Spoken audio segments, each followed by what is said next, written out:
بچھڑا کچھ اس ادا سے کہ رت ہی بدل گئی،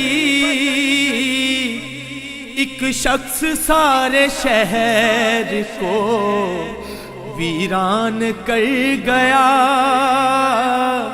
ایک شخص سارے شہر کو ویران کر گیا۔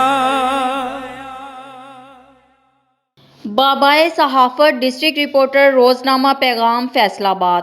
قاری محمد بابر جمیل نقشبندی صاحب کو بچھڑے 2 برس بیت گئے۔ توبہ ٹیک سنگھ صحافی برادری نے بابائے صحافت قاری محمد بابر جمیل نقشبندی کے لیے دعائے مغفرت کی۔